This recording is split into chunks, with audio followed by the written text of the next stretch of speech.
authoritative. After the expose that has caught the attention of many Kenyans, some have come in to weigh in with their views. Dependable. The views of members of the public cannot be taken in vain. Trusted. The judicial test about knowing what they know. They look at you and they say, this one is like this. And definitely love. Hii station may grow very fast na naipenda sana.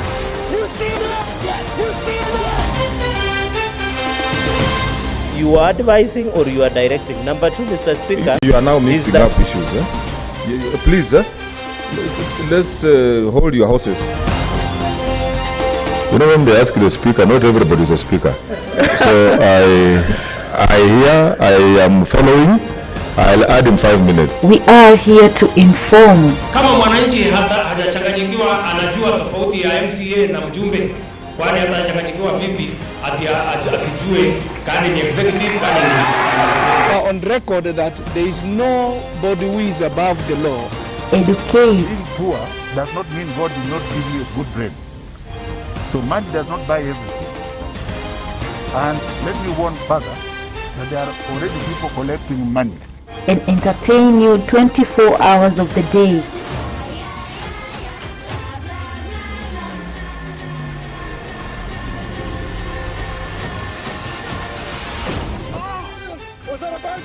And 7 days of the week. Mombasa is under what we say lock and key. Maisha TV. Choose it, watch it, and love it.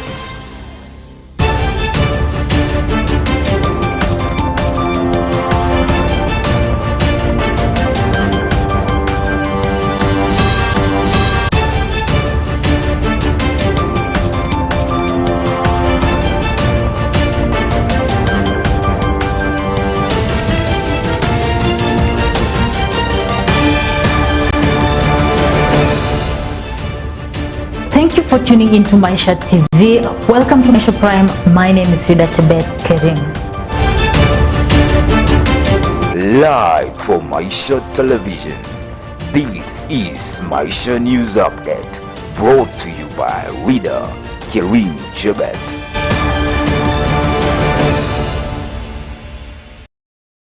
On top of the news, we start off with Murang'a County, where the ugly face on the ongoing debate on the Building Bridges Initiative BBI presented itself in the form of a nasty fist fight in Murang'a town this morning, when those pro the BBI and those against it encountered each other, leaving a handful injured. The youth groups are said to be allied to politicians in the county who are in opposition camps. It was a fight for life, a push and pull among the youth in Murang'a town who braced the chilly Wednesday morning to fight in protest over leaders' no vote on BBI. It all started when a group of youths well prepared with posters of Kiharu MP Ndindi Nyoro and County Senator Irungu Kang'ata began a march in town protesting their position on the BBI bill that was voted and passed by the two houses of parliament. According to the energetic youths, politicians from the county who voted no on the BBI bill are sellouts. Like in a movie script, youths from the opposing side also swung into action, causing an altercation that within no time turned into a fist fight. Within a short period of time, it got messy.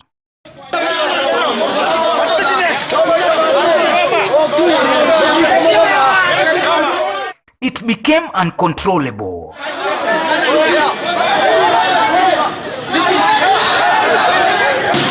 Everything in town came into a standstill, and it is alleged that politicians are heavily involved in the violence that has left a number of youths nursing injuries. It is said that when a word went round that demonstrations were planned for this morning, the other camp quickly assembled its team with strict warning of engaging those that will be involved in the demos. Police are currently investigating the matter. Murang'a County has become the bastion of violence of late, going by record since far. Last year, 2 youths lost their lives in an altercation between supporters allied to Deputy President William Ruto and those allied to President Uhuru Kenyatta as they tried to deny the DP access to the county. Police have been investigating the matter since, with no tangible result being reported.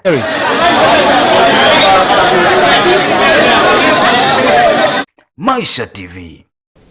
Yoweri Kaguta Museveni has been sworn in as Uganda president for a 6th term in a ceremony attended by President Uhuru Kenyatta and other African heads of state. President Kenyatta, who is the current East African Community chairperson, arrived in Uganda accompanied by Cabinet Secretaries Rachel Omamo of Foreign Affairs, Peter Munya of Agriculture, and James Masharia of Transport, Infrastructure, Housing and Urban Development. I, Yoweri Kaguta Museveni,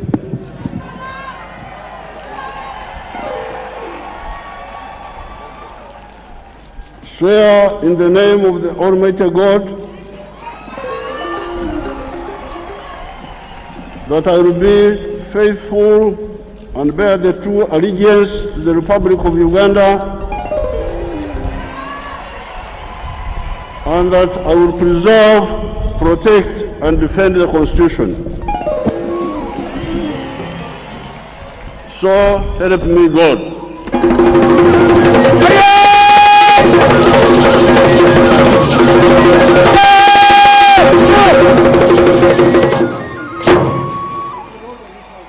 Museveni, his National Resistance Movement Party was declared winner of the January 14th elections with 58.6% of the vote, beating Bobi Wine of National Unity Platform, who became second with 34%.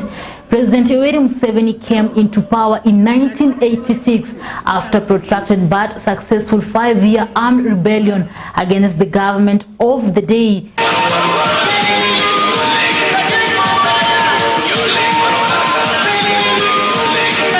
Meanwhile, as the president was being sworn in, Robert Chagulanyi's home was under siege by the military and other security forces. Bobi Wine contested President Museveni's electoral victory in the Supreme Court, but later withdrew his petition, citing political interference in court's handling of his case.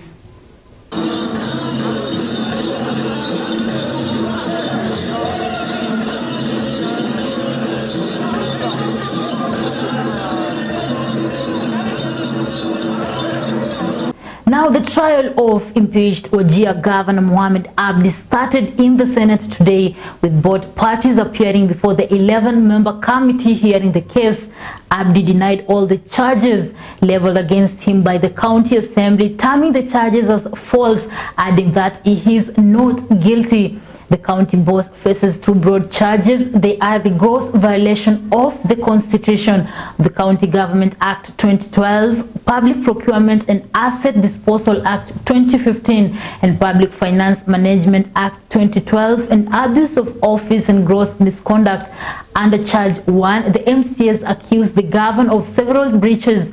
They accuse him of several procurement irregularities, allegedly that his administration has favored companies linked to his family.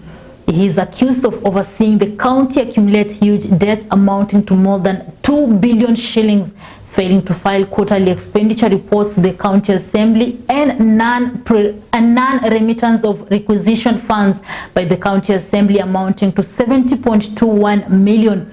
In the second charge, the MCAs accused the governor of practicing nepotism, favorism, and other improper activities. It is imperative to note, Mr. Chairman, that during my industrious service, I have expanded service delivery in basic social services, and I have not been suspected or accused of any charges relating to violation of the Constitution and other relevant laws of the Republic of Kenya. I believe the allegations contained in the impeachment by Wajir County Assembly is politically motivated with malice and witch hunt. Finally, Mr. Chairman, my lawyers and witnesses will establish evidence, the circumstances that informed and influenced the impeachment. I have full confidence in the committee and its findings. And on matters education, schools continue with the celebrations of exemplary results of the 2020 KCSE exams. Chebuyusi Secondary School in Kakamega County managed to produce 35 candidates who scored C+ and above. Education CS George Magoha announced that all KCSE 2020 candidates who got a C+ and above will automatically be admitted in various universities in the country. According to education data, 747,161 candidates sat for the exams. Out of these, 143,140 of them attained a mean score of C+ and therefore will join the universities. This represents 19.03% of the total candidates. In Kakamega County, Chebuyusi Secondary School, a public sub-county secondary school located in Navaholo constituency, produced 35 students who attained a mean grade of C+ and above with an overall mean grade of 5.105. This is an improvement from 2019's performance, which was a mean grade of 4.5, as the school principal, Mr. Otieno Osore, narrates. Osore, ikiwa principal Chebuyusi High School. Nimeridhishwa na matokeo ya KCSE mwaka wa 2020. Tulikuwa tumeweka mikakati, corona ikakuja ikaharibu, lakini hatuwezi sema ni sisi peke yetu ndio tuliathiriwa na mambo ya corona. Ni kila mwanafunzi, kila shule, kila mwalimu, na kila mzazi. Matokeo ya mtihani ni kwamba shule yetu ilipata mean ya 5.105 ikiwa ni C-. Ilikuwa improvement kutokana na results ya 2019 ambayo ilikuwa 4.5 C-. Mr. Otieno reiterated that the highest scorer got a B+, a variation from last year's results where the highest scorer attained a B plain. Alama nzuri zaidi, alama bora zaidi ilikuwa B+ moja. Pia kulingana na alama nzuri tulipata 2019 ilikuwa na improvement. Alama ilikuwa B plain. Alafu kwa wale ambao wamefuzu kwenda university ni 35. In 2020, Chebuyusi Secondary School did exemplary work in KCSE results since the school did not register any E grade unlike the previous year. Pia mwaka wa jana KCSE hatukuwa na E. Hapo awali tulikuwa na E. Sinaanza ikipunguka. Natumai ya kwamba mwaka huu watarajia kupata alama ya 6.5. Na pia lazima tutapata A- ama A plain. Deputy Principal Mr. Sumba Kasim congratulated the teachers led by the principal, parents and students for the great work done to enable the school register a steady growth every year in KCSE performance. Jambo watazamaji, mimi kwa majina naitwa Mwalimu Sumba Kasim, naibu wa mwalimu mkuu shule ya upili ya wavulana ya Chebuyusi. Mimi napongeza walimu wenzangu kuanzia kwa mwalimu mkuu, wazazi na hata wanafunzi kwa jitihada ambazo tulifanya mwaka jana, tukaweza kuibuka na matokeo ambayo tumeibuka nayo. Nasema kwamba ni juhudi ya kila mmoja wetu alichangia, ndio kwa maana tumepata hayo matokeo. Na nashukuru sana kwamba matokeo yote ya wanafunzi 172 yalikuja, hakuna yule alipoteza matokeo yake hata mmoja. Ndio tunashukuru Mungu kwa hayo yote. Ningependa kusema matokeo hayo yametoka hivyo, na tumeenda juu, kuendelea kwenda juu kutoka mwaka 2018 wakati tulikuwa na alama ya 2.8, tumekuja mwaka uliofuata tukaingia mean ya 4, tumekuja sasa tumeingia mean ya 5. Inaonekana kwamba tunaenda juu, na ni kwa sababu ya mikakati nzuri ambayo tumeweka, ambayo kwanza kabisa ni kwa sababu ya bidii nzuri na mikakati ya mwalimu mkuu kushirikiana na walimu wenzetu, alafu nidhamu ambayo tumeweka kwa wanafunzi. Fortune Muyoto is the current students captain in the school. Kwa majina naitwa Fortune Muyoto, nikiwa kinara wa wanafunzi katika shule ya upili Chebuyusi High School. Nipongezi sana kwa mwalimu mkuu Bwana Osore na naibu wake Bwana Sumba kwa kufanya jitihada za juu na chini kuhakikisha kwamba wanafunzi wa kidato cha 4 mwaka uliopita walijitahidi na kujifunga nira na kuweza kufanya aghalabu jinsi walivyofanya.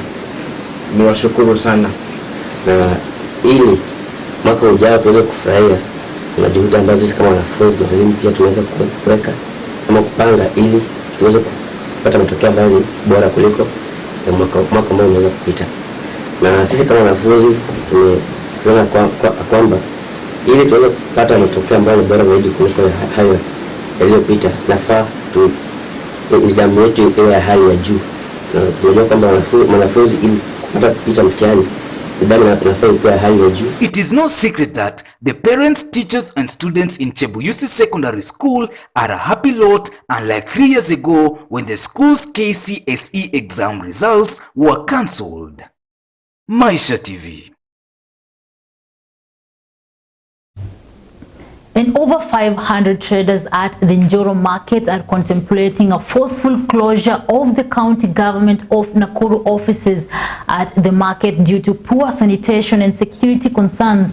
The traders say their place of work has increasingly turned into a health hazard due to lack of toilets, clean water and garbage disposal bins. Lamenting the state of affairs of the market, which hosts over 500 traders, the chairman Peter Njogu said the traders have already contended with increments of levies remitted with local government and discontent with poor services provided.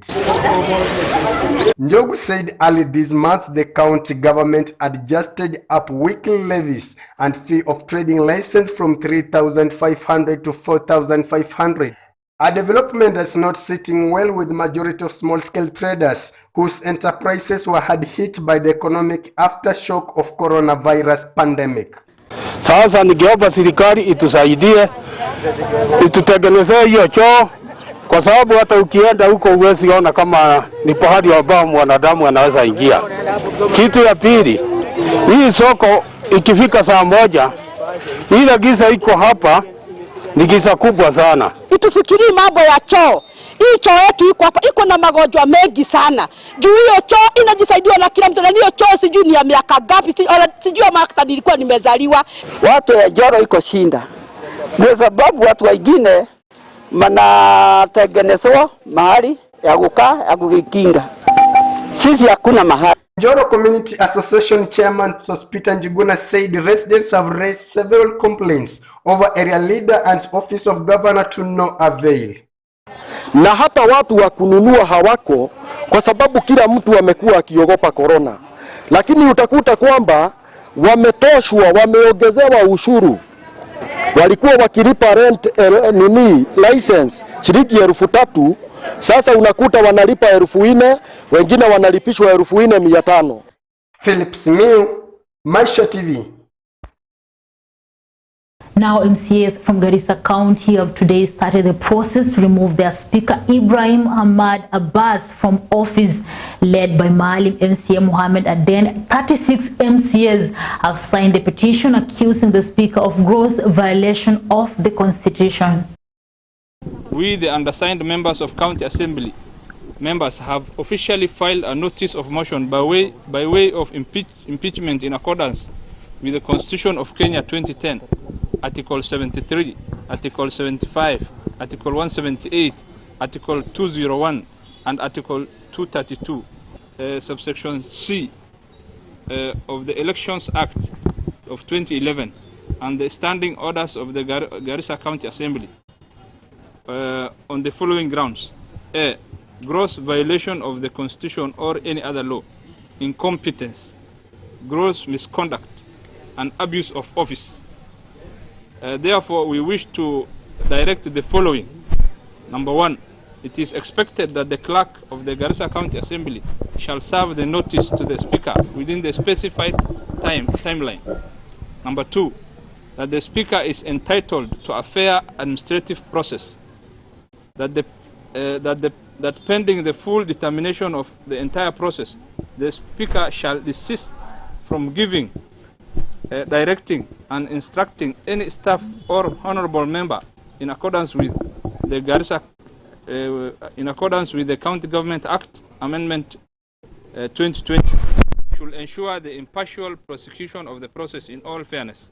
Number 5, that the Deputy Speaker takes over the full responsibilities in accordance with the County Government Act Amendment 2020 until such a time when the matter comes to its logical conclusion. Yeah, and we want to inform the members of the public and the entire stakeholders of security that we are just doing our role specified within the Constitution. The impeachment process, that's why is in the order paper, standing order, it is in the Constitution, in the County Government Act, and I just want to inform everybody there is no problem. That is our role, and for the people of Garissa to get their effective services, we have seen the Speaker is a roadblock, and for so long there were many issues, hindrances for us to do this process. But today it has came, and we are very happy to represent the people that we represent, and I think that is all. Today you can find 85% of the members are here. And now the politics surrounding the operationalization of the borehole that was drilled in 2017 by Thika Constituency Development Fund continues to hurt residents of Makongo village in Thika East sub-county who have been forced to suffer perennial water scarcity over the years. When the borehole was dug at the Assumption of Catholic Church, residents were upbeat that water scarcity was that forces them to walk several kilometers to rivers and dams will end.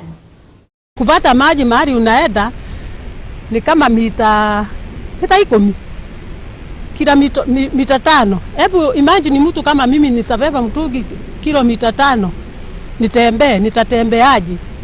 Na niliweka maji hiyo pesa nilikuwa naye kidogo, nikasema acha niweke maji nikuwe kupambana na kanjo wakinipea maji.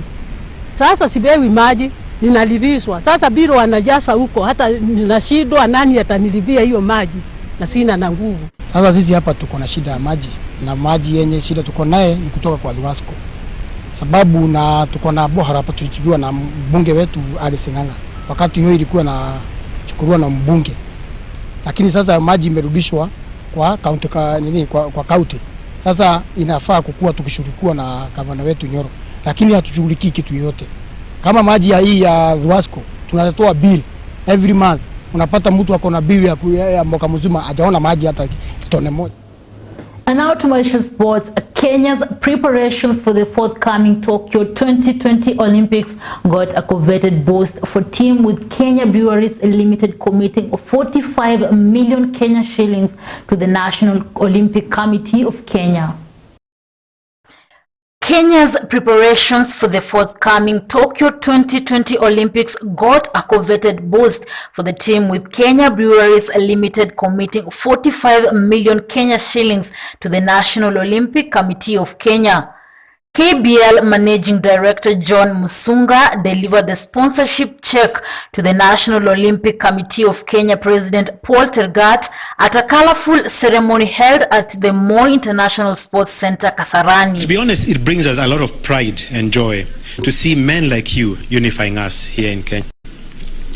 Athletics mirrors KBL's goals and objectives, making it a natural partnership for us. This is because through our brand Tusker, we have always endeavored to bring Kenyans together so that we can each stand tall and celebrate. Also present were Ministry of Sports Secretary of Administration Josephine Onunga, who represented Cabinet Secretary Amina Mohammed, Chef de mission for Team Kenya for Tokyo Games Waithaka Kioni and Team Kenya General Manager Barnaba Korir. While handing over the sponsorship check, Musunga said that it's their passion to participate at the Olympics since it enables them to connect with Kenyans. We understand that the environment with which you are operating is very harsh, but we trust that through concerted efforts from both government and the private sector, we shall be able to achieve our goals and ensure a successful participation in the Olympics. As part of the partnership, Musunga said they will also be involved in the production of the traveling kit for the Team Kenya heading to Tokyo Olympics, adding that they will engage some of Kenya's top young designers to design the kit, being part of its effort to support arts in the country. You could see these young athletes who are donning the national colors. I'm sure they are not going to let you down. They will carry the flag high in the international stage, and I believe that we will be able to make sure that we will be able to do what we have never done before. This year's Olympics Games are due July 23rd to August 8th at the Japanese capital. Maisha TV.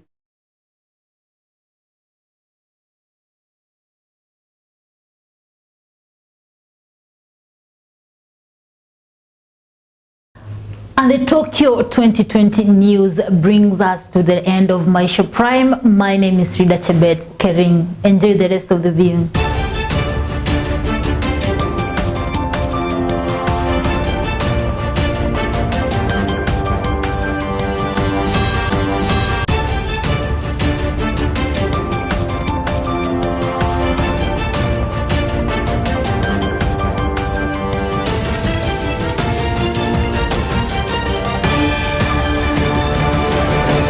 Kilimo cha Paa, kipindi kinachokuelimisha, kukujuza na kukupa mwanga katika kilimo. Kipindi kilichorahisishwa hatua baada ya hatua kwenye safari ya kilimo na biashara. Nia yetu ni kukupa ujuzi kwa njia ya vitendo, haswa kwenye maeneo ya ufugaji, upanzi wa mimea, magonjwa, magugu na hata wadudu. Tunakupa fursa ya kufahamu kilimo kwa kina. Ungana nasi kila siku ya Ijumaa saa 12 jioni katika Kilimo cha Paa, makala yako kwenye runinga uipendayo, Maisha TV.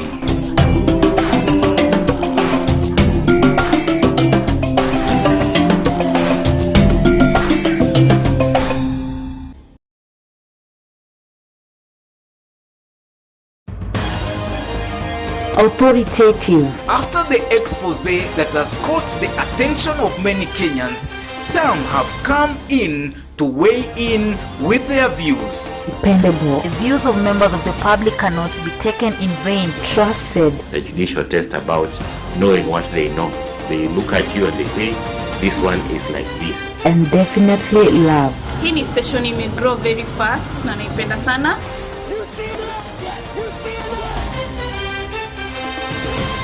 You are advising or you are directing. Number two, Mr. Speaker. You are now mixing up issues. Please, let's hold your horses.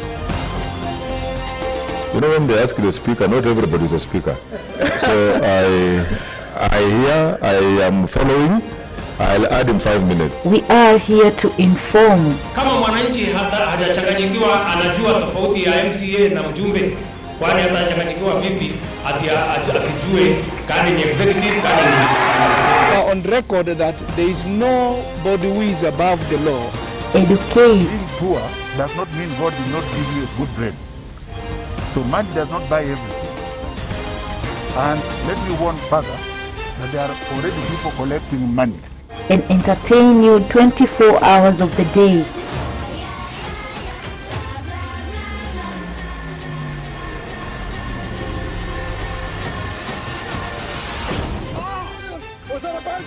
And 7 days of the week. Mombasa is under what we say lock and key. Maisha TV. Choose it, watch it, and love it.